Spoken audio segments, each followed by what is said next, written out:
Hello friends, welcome to oh my ghost channel. உண்மை சம்பவங்களை அடிப்படையாக கொண்டு திகில் கதைகள் உங்களுக்கு கொண்டு சேர்ப்பதே எங்களின் சிறு முயற்சி.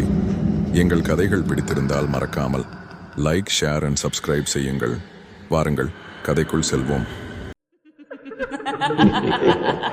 லாங் வீக்கெண்ட் விடுமுறைக்கு முந்தைய நாள் நான் மற்றும் என் கணவர், அவரின் நண்பர் மற்றும் அவரின் மனைவி சேர்ந்து புதுச்சேரிக்கு 3 நாட்கள் ஜாலி ட்ரிப் செல்வதற்கு திட்டமிட்டோம். வேலை முடித்த பிறகு வெள்ளிக்கிழமை இரவு கிளம்பி சனிக்கிழமை காலை நேரத்தில் சென்றடையலாம் என்று முடிவு செய்தோம். கடல் காட்சியுடன் இருந்த ரிசார்ட்டில் அடைந்தபோது நேரம் இரவு 1 மணி ஆகியிருந்தது. ரிசார்ட் ரொம்ப அழகாகவும் மகிழ்ச்சியான சூழலுடன் இருந்தது. ரிசார்ட்டில் நுழைந்தபோது நாங்கள் அறை எண் 104க்கு அழைத்து செல்லப்பட்டோம்.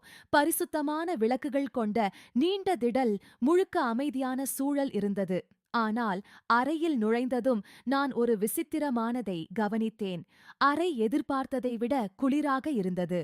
வெளியில் கொதிக்கும் வெப்பத்துக்கு மாறாக நான் அந்த அசௌகரிய உணர்வை விளக்க முயற்சித்தேன். இதை நாம் கிரவுண்ட் ஃப்ளோரில் இருந்ததால் ஏற்பட்டதாக கருதினேன். ஆனால் அந்த குளிர் உணர்வு கொஞ்சம் அசௌகரியமாக இருந்தது.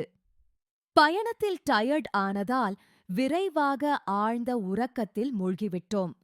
மறுநாள் காலை நாங்கள் பாண்டிச்சேரி மற்றும் சுற்றியிருந்த மற்ற பகுதிகளை பார்த்துவிட்டு மாலையில் ரிசார்ட்க்கு திரும்பினோம்.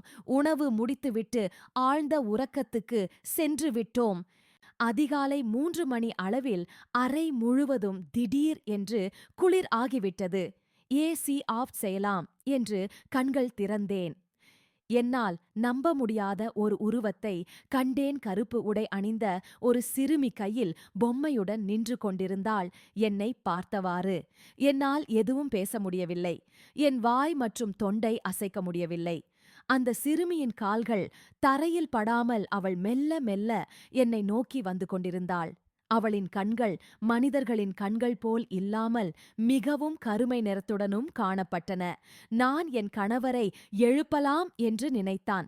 ஆனால் என்னால் என் கை கால்களையும் அசைக்க முடியவில்லை. என் இதயத் துடிப்பு ரெட்டிப்பு வேகத்தில் துடித்தது. அதை என்னால் உணர முடிந்தது. அவள் சிரித்துக்கொண்டே என் அருகில் வந்துவிட்டாள்.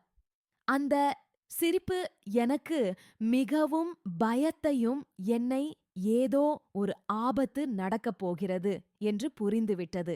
எனது தைரியம் எல்லாம் ஒன்று சேர்த்து மிகுந்த சத்தத்துடன், இங்கிருந்து போய்விடு என்று அலறினேன்.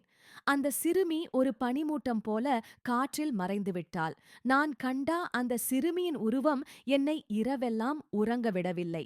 மறுநாள் காலை எனது கணவருக்கு இரவு நான் கண்ட சிறுமியின் உருவம் பற்றி கூறினேன். ஆனால் அவரோ அதை நம்பவில்லை. அது வெறும் கனவாக இருக்கலாம். இந்த காலத்தில் பேய் பிசாசு என்று பேசாதே, நேரமாகிறது, செக் அவுட் செய்வோம் என்று எனது வார்த்தைகளை அலட்சியப்படுத்தினார். நாங்கள் செக் அவுட் செய்யும் தருணம், அங்கு எங்கள் ரூம் சுத்தம் செய்வதற்கு பணிப்பெண் ஒருவர் வந்தார். நான் அவரிடம் கேட்டேன், நேற்று இரவு எனது அறைக்கு ஒரு கருப்பு உடை அணிந்த சிறுமி வந்தது போல் கண்டேன் என்று. நான் அவ்வாறு சொன்னதை கேட்டு பணிப்பெண் என்னை மிக்க அச்சத்துடன் பார்த்தால், 2 மாதங்களுக்கு முன்பு ஒரு கெஸ்ட் இதேபோல் சிறுமியை பார்த்ததாக கூறினார்கள். இதை என் கணவர் ஒரு நிமிடம் நான் சொன்னது உண்மைதான் என்று நம்பினார். அந்த சிறுமி யார் என்று அந்த பணிப்பெண் எங்களுக்கு விவரிக்கத் தொடங்கினாள். சில வருடங்களுக்கு முன்னால் இந்த ரெசார்ட்டில் தீ விபத்து ஏற்பட்டது. அறை எண் 104ல் ஒரு கணவன், மனைவி மற்றும் தங்களின் சிறுமகள் தங்கியிருந்தார்கள். தீ விபத்து ஏற்பட்ட பொழுது தீயணைப்பு வீரர்களால் அந்த கணவன், மனைவி மட்டுமே அந்த தீ விபத்திலிருந்து காப்பாற்ற முடிந்தது. அந்த சிறுமி அந்த அறையிலே உயிரிழந்து விட்டாள். நேற்றிரவு நீங்கள் கண்டது அந்த சிறுமியின் ஆன்மாவாக இருக்கலாம். அந்த சிறுமியின் ஆன்மா அந்த அறையில் தங்கும் கணவன், மனைவி கெஸ்டுகளுக்கு மட்டுமே தென்பட்டு என்று கூறினார். அந்த சிறுமியின் ஆன்மா அந்த அறையிலே அடைப்பட்டு விட்டது என்று நினைத்தேன். அந்த பணிப்பெண் சொன்னதையே எங்கள் மனதிற்குள் ஓடிக்கொண்டிருக்க நானும் என் கணவரும் சென்னைக்கு எங்கள் பயணத்தை தொடங்கினோம். ஆனால் ஒன்று மட்டும் உறுதியாக நினைத்தோம், இனி வாழ்நாளில் இந்த ரிசார்ட்டுக்கு வரக்கூடாது என்று.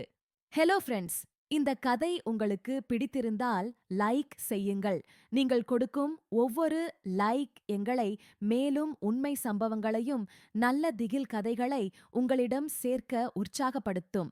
உங்கள் நண்பர்களுக்கு மறக்காமல் ஷேர் செய்யுங்கள்.